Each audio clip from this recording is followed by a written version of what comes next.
Bueno, hoy tenemos columna de vida silvestre y tenemos como invitado al ingeniero agrónomo Oscar Blumeto. Él nos va a hablar sobre el refugio IBI Mirae. Y además también nos va a estar comentando sobre un programa, Caro, sobre el que siempre hablamos.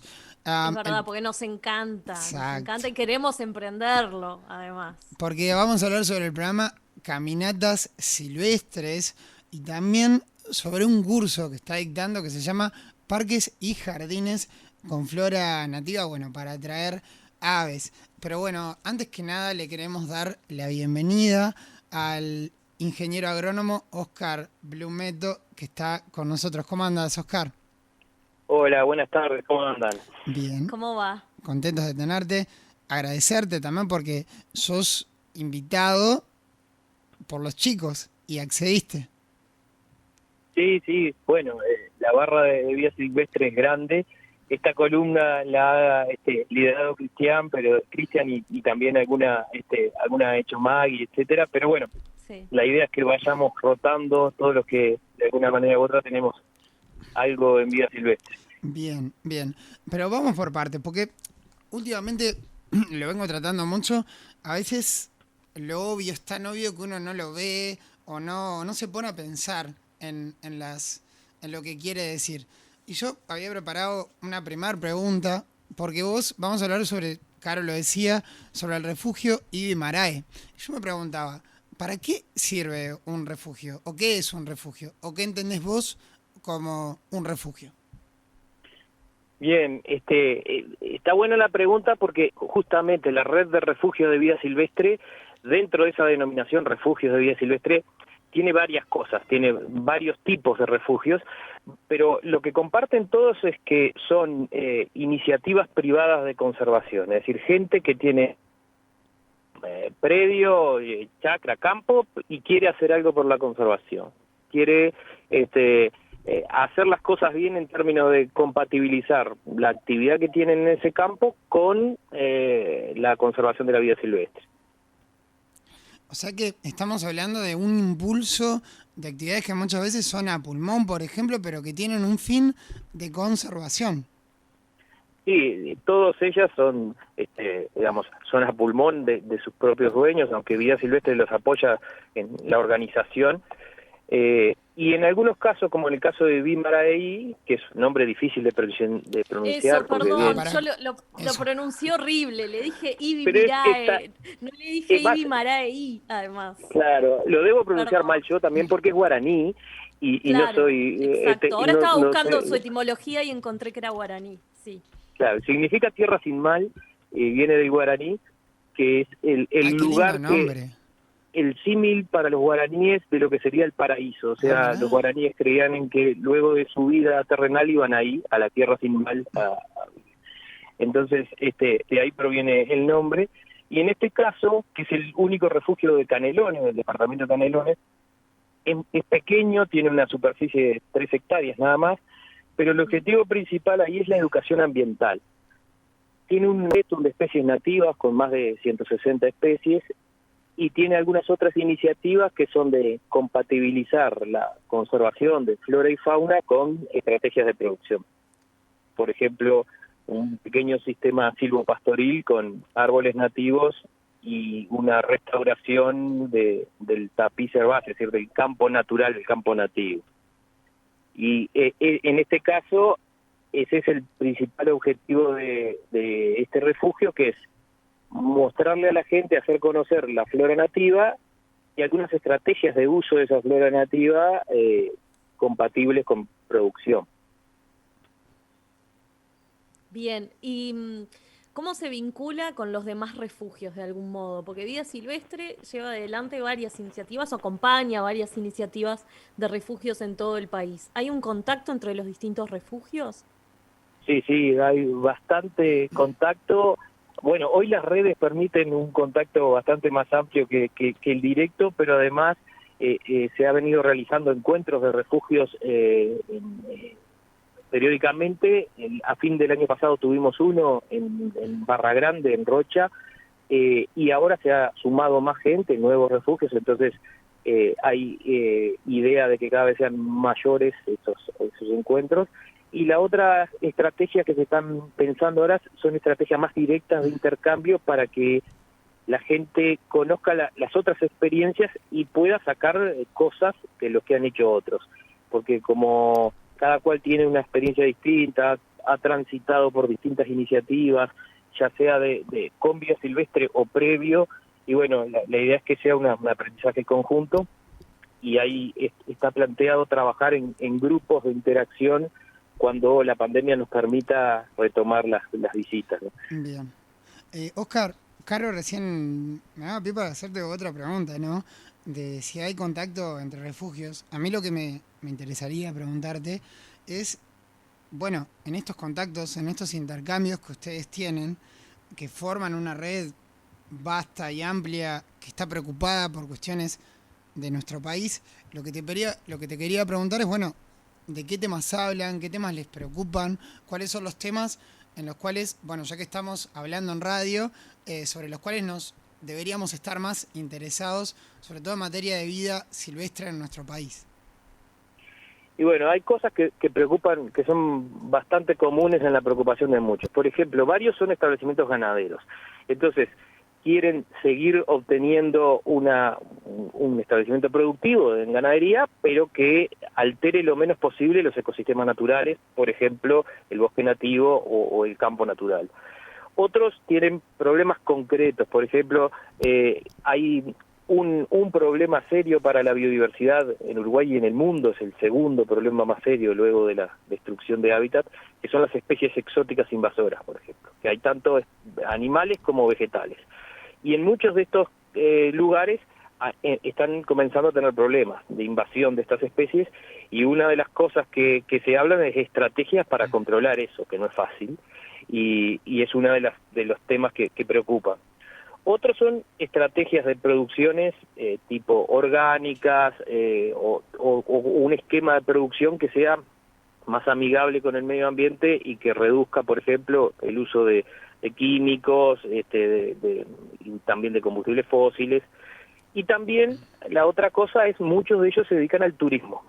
Entonces, parte de digamos, de las cosas que se conversan y que se discuten y que se comparten experiencias es en las alternativas turísticas, sobre todo en este caso turismo naturaleza, claro, y cómo optimizar esa parte sin, por supuesto, dañar el medio que estás utilizando como turístico. Bien. Una de las cosas sobre las que siempre hablamos acá es las caminatas silvestres, que yo siempre le pido a Cristian que me invite, que me lleve de viaje. ¿Te animás a contarle un poco a la gente que nos está escuchando de qué se tratan? Bueno, las caminatas silvestres, y desde ya bienvenidos, van a ser muy bienvenidos, van a caminar conmigo, lamento decirles, pero tiene como principal objetivo, cuando se inició hace muchos años, era una iniciativa que salía de un esquema de funcionamiento de turismo de naturaleza que funcionaba en Sudáfrica. Intentamos adaptar a Uruguay una propuesta similar, y se basa en visitar lugares con alto valor por su belleza escénica, o por las especies que contienen, o por los ecosistemas que contienen, visitarlos con grupos pequeños de personas mediante la modalidad de caminata. O sea, aquí la caminata es un medio, no es el fin en sí, aunque obviamente terminás caminando y también haciendo ejercicio. Haces ejercicio, claro. Pero la idea es tener esa cercanía con la naturaleza, verla estando dentro. Normalmente son de 2 días, aunque tenemos algunas de 3 días y de 1 día, y por todas partes del país. Bien. Laguna Negra, Quebrada de los Cuervos, 2 costeras, una Polonia Ovalía, Cerro Verde, Santa Teresa, Punta del Diablo. Ahora nos vamos al norte, a Valle de Edén, Cerro Miriñaque en Rivera. ¿Valle de Tacuarembó? Valle de Tacuarembó. Ay, qué lindo. Conozco, es una belleza. Muy, muy lindo el lugar. Y después hay otros no tan conocidos. Yo no sé si alguna vez ustedes oyeron hablar de Arerunguá. Arerunguá es en el departamento de Salto, sí, y mucha gente lo alguna gente lo ha oído hablar más bien vinculado a la historia artiguista, porque ahí estaba Tal cual. Eso mismo te iba a los, decir. ahí va, los campos de Artigas, que es donde estaba su tribu charrúa amiga, pero también desde el punto de vista de naturaleza es como un viaje al pasado, si se quiere, desde el punto de vista de naturaleza, porque hay cosas ahí, paisajes que hoy casi son imposibles de ver, es como volver 3 siglos para atrás en términos de fauna y flora. Yo siempre me hago esa pregunta cuando salgo a andar en bici por acá, por Canelones, que es como una región, el campo, ponele, es como, hay mucho predominio es como un paisaje medio suburbano, que no termina de ser del todo rural, viste, profundo.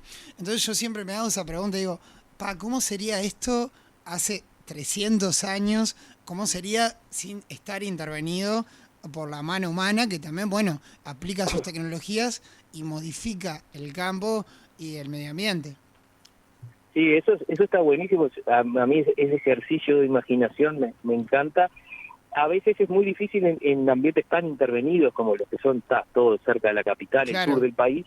Si te vas un poco más al norte, eso mejora un poco, y en estos lugares en particular es como dentro de las zonas más rurales del Uruguay, de las más intocadas, de las más parecidas al Uruguay original de los indígenas, digamos. Bien. Oscar, ¿cómo se logra la preservación del espacio en un plan de programas de caminata? Digo, Quebrada de los Cuervos conozco, la Quebrada de Laguna Negra también, conozco Valledén. Son espacios sumamente cuidados, ni que hablar, como áreas protegidas, pero si pensamos en esta posibilidad de hacer una caminata, entiendo que el espacio está de algún modo intervenido para estas posibilidades. ¿Cómo se cuidan estos ambientes? Mira, buena pregunta, porque ahí hay dos cosas. Hay lugares que son áreas protegidas, entonces obviamente tienen un plan por lo menos para su manejo, pero hay otras que no lo son y que igual conservan un grado alto de naturalidad que nosotros tenemos que mantener. Y estas caminatas tienen, a veces la gente cuando recibe lo que se llama manual del participante, que parece realmente un manual de sobrevivencia, pero en realidad es un montón de Contanos datos. Un poquito, así nos imaginamos que estamos por ejemplo, aburridos, Oscar, un ejemplo. Estamos aburridos de estar en nuestras casas. Queremos viajar con la imaginación. Estás 2 días en el campo, y si hay algo que le va a molestar a cualquier propietario de campo o administrador de un área protegida, es que cuando vayas al baño dejes papeles tirados por ahí o cuestiones por el estilo. Algo que parece tan simple cuando estás en un medio urbano, vas a un baño y lo tenés, digamos, vas, está todo cerrado, ya está todo calculado, ahí tenés que tener una estrategia para no dejar residuos. Entonces, uno tiene que hacer un hoyito como si fuera un gato y enterrar lo que tenga que enterrar ahí. Eso te digo porque es una de las cosas que más le llama la atención a la gente. Claro. Pero también, por supuesto, no dejar residuos, que eso no lo deberíamos hacer en ninguna parte. Claro. Y bueno, y estilos de caminata, cómo hacer, por ejemplo, si vas pasando por entre un monte, qué distancia debes mantener con el que va adelante, qué conducta tener para no arriesgarte vos ni arriesgar a los que te están acompañando. Cuestiones de qué cantidad de agua llevar, por ejemplo, que parece algo tan mínimo, pero ha pasado que por no hacer caso a lo que se recomienda, llega un momento que te quedaste sin agua y cuando hace calor puede ser complicado en el campo. Está buenísimo porque es como para quienes somos de ciudad, es como toda una aventura esto, es como un cambio, una desestabilización y mandarte para un contexto que es absolutamente diferente. A mí, ¿sabes qué me da mucha curiosidad saber? O sea, son 2 días, me dijiste. 2 días o 3, depende del destino. Bien. La mayoría son de 2 días. ¿Y dónde duermen y eso? ¿Qué onda con eso? Bueno, depende también del destino. Hay destinos donde tenemos posadas y en otros que es campamento. Y claro. Eso también para mucha gente que hace por primera vez la actividad, muchas veces a veces ha pasado de que gente, no me refiero a niños ni adolescentes, no, gente mayor que dice, ¿sabés que es la primera vez en mi vida que dormí en una carpa? O sea, nunca habían tenido esa experiencia y bueno, al principio también mucha gente le tiene temor a eso, porque voy a dormir en una carpa que nunca anduve o con gente que no conozco, y eso después termina siendo una de las experiencias más fuertes y que la gente se la lleva, además del lugar y de lo que podamos hablar en ese sitio, el eso, de compartir con gente que va motivada por lo mismo, en un grupo pequeño, compartir mucho más que el sitio que estás visitando. Sí, Entonces, es un valor agregado. Tengo una pregunta repetida, porque en realidad es como que me estoy animando, tengo ganas de animarme, pero estoy como ahí, ¿viste? Entonces me quiero sacar las dudas. ¿Y el frío qué onda? ¿Cómo tenés que llevar mucho abrigo? ¿Lo sienten quienes van? ¿Nunca acampaste? No, pero digo, ¿sabés lo que pasa? Nunca acampé. Perdón. En invierno, ponele.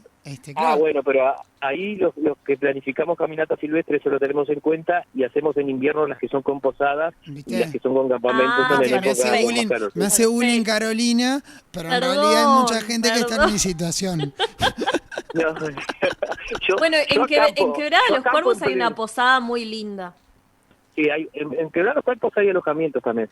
Lo que sucede es que a veces para un grupo de 15, 16 personas no tenés alojamiento, y a veces hay alojamiento, sí, pero si vos pensás en conectar caminando los puntos que nosotros conectamos desde el alojamiento, te queda medio fuera de coco. Aunque hemos hecho alguna caminata en Quebrada, quedándonos en posada o en las propias cabañas que hay en el camping, tenemos una alternativa de camping de campamento que es mucho mejor y te permite disfrutar de otras cosas del sitio que no lo podés hacer en una posada.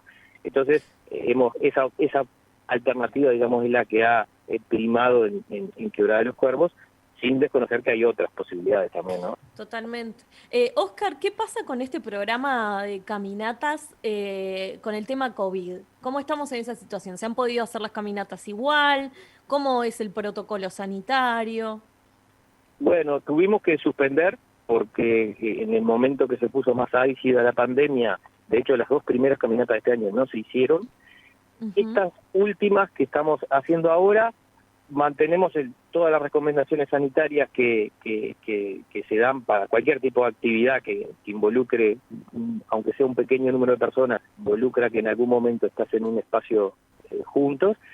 Y la otra cosa es que ya afortunadamente, que colabora un poco, ya hay mucha gente que ya recibió la segunda dosis de vacunación. Por ejemplo, en esta caminata que vamos a hacer ahora, que es a fin de mes, la mayoría ya tienen las 2 dosis, y entonces, bueno, quiera que no, es una garantía extra, y eso no evita todos los protocolos sanitarios, los mismos que para casi cualquier actividad, pero incluso que las capacidades en las posadas y eso son menores, o sea, no se puede, tratamos de mantener las burbujas originales cuando la gente va con un grupo, núcleos familiares, o que se mantengan. Claro. A veces hay gente que va sola, entonces tiene que compartir con otros, pero habitaciones que sean grandes y separadas, o en las que hicimos con carpa, en lugar de utilizar las que usábamos siempre, que eran carpas colectivas grandes, utilizamos más cantidad de pequeñas carpas.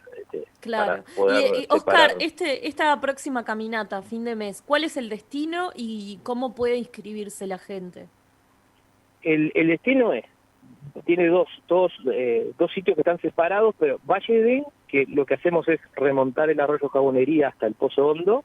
O sea, el Pozo Hondo que mucha gente lo conoce. Yo te voy a contar mi experiencia cruzando el arroyo de Jabonería. Es el del puente colgante, ¿no? Sí, el puente colgante es el arroyo Jabonería. Sí. Bueno, crucé el puente colgante, hay una grabación, yo fui con Radio Uruguay, cuando estaba trabajando en Radio Uruguay, fuimos a hacer una transmisión desde ahí, ¿no? Y nos quedamos en la posada de Valle Edén con los amigos Eloir y con Alfredo, que los debes conocer. Y cuando íbamos cruzando el puente colgante, había temporal ese día, no sabes lo que era ese arroyo abajo del puente colgante, el puente se balanceaba de un lado para el otro y hay una grabación de mis gritos cruzando Carolina Jones. Puente. Carolina Jones, Caro Jones. No, pero es un lugar bellísimo. Sí, bueno, esas son las cosas que tiene la naturaleza. Se pueden dar cosas de esas que vos no puedas cruzar un arroyo, o que lo peor, que estés en la actividad y crezca el arroyo y te hayas agarrado del otro lado y no puedas... Exactamente, sí. De hecho, un día si quieren hacemos una con todas las anécdotas de las cosas que no han pasado en caminata qué rica. silvestre, Me encanta. que le ha pasado de todo. Me Y imagino. bueno, al final muchas de ellas, que en el momento son situaciones que te obliga a la naturaleza, no las querés pasar, pero cuando te tocaron, terminan siendo de las anécdotas más jugosas de la vida de mucha gente, ¿no? Sí. Oscar, por último Para, te entonces quería... nos decías, perdón, No, Valledén para fin de mes. ¿Y Ahí va. alguna más Sí, mencionaste? Valledén, y no, es que esa caminata es compuesta, tiene esa parte en Tacuarembó, y después Sí. al día siguiente nos trasladamos a Rivera y visitamos Cerro Miriñaque, Cerro Vigilante y la represa de Cuñapirú. Bien. Qué divino. Yo entré a Valle la del web... Lurarejo no hacen. Aún no, pero estamos ahí en planificación. Tenemos una en planificación para Lunarejo, tenemos otra que vamos a compartir con Yoruba Viajes en esteros de Farrapos, en el litoral. Y Sí. tenemos varias otras Paso Centurión, que todavía no hemos hecho ninguna, pero en septiembre hacemos la primera. Hay varias más en carpeta, digamos. Qué lindo. Bien. Yo por último Ima. te quería preguntar, pueden entrar a la web de vidasilvestre.org.uy, allí ponen caminatas silvestres y está la información re detallada, Sí. yo lo estoy viendo, pero te quería preguntar, y para ir cerrando, porque estamos pasados de tiempo, la verdad que nos entusiasmamos y... Con las y- caminatas con nos las caminatas colgamos nos horas. colgamos. Bueno, Y- quiero verlos ahí, Sí, quiero verlos. Sí, en tenemos grupo. que ir, es vamos a eso, ir, tenemos vamos a que ir. ir. Claro. Es más, hacemos la transmisión, si se puede. Desde ahí. Desde ahí. Obvio. ¿Cómo Y, queda, de- Vicky? y de- y después pueden dedicar todo un programa a contar lo que les pasó durante esa Totalmente. caminata. Pero, Totalmente. obvio. Che, Oscar, pero te quería preguntar porque sé que estás con un curso que se llama Parques y Jardines con Flora Nativa para atraer aves, y para preguntarte eso, que ya estamos sobre la hora, que nos cuentes un poco sobre este curso. Bien, eso es una iniciativa que surgió porque a mucha gente, por suerte, ahora está empezando a incorporar las especies nativas dentro de lo que son parques y jardines. Una necesidad por varios temas. Primero, porque nos dan mucho más, además porque no tienen el problema de ser invasoras, como algunas de las plantas que hoy se cultivan, pero además porque por ese efecto que tienen. Como las aves nuestras están adaptadas a el uso de los árboles nativos como refugios, como fuente de alimento, etcétera, la idea es darle a la gente piques para cómo tienen que hacer para tener esos árboles, qué cuidados, cómo cultivar, en qué condiciones, depende de dónde estés, te conviene una cosa u otra, cómo aportan esas especies, distintas especies a las aves, es decir, cuál te van a traer picaflores, cuál van a traer aves frugívoras, cuál van a servir de refugio, entonces van a ser los dormideros, cuáles especies se pueden combinar con qué otras por sus hábitos, o porque unas pierden las hojas y otras no, por los colores que tienen de floración, de fructificación, de follaje, o sea, todo eso. Esa es la idea del curso, o sea, promover el uso de especies nativas en parques y jardines, y que la gente aprenda a cultivarlas, digamos, para que tenga éxitos y bueno, se amplíe el uso de esas especies. Buenísimo. Oscar, te agradecemos por este encuentro en esta columna de vida silvestre. Esperamos volver a encontrarnos con vos, no solo en esas caminatas, sino también acá en el aire. Ha sido realmente un gusto conocerte y que conversemos un poco más sobre el refugio. Te pedimos perdón que nos colgamos mal con las caminatas nosotros y empezamos a preguntar y a preguntar sobre eso porque nos encantan. Pero Pero realmente esto un está gusto hablar buenísimo. con vos. Eso está buenísimo, y ya les digo, si quieren un día dedicamos solo a hablar de anécdotas, de cosas que pueden pasar en la naturaleza, y que, bueno, cuando uno está preparado para enfrentarlas, termina siendo una experiencia muy linda. Hecho, queda entonces el compromiso. Conversamos de eso después. ¿Sí? Bueno, un saludo. Un fuerte Bien. abrazo.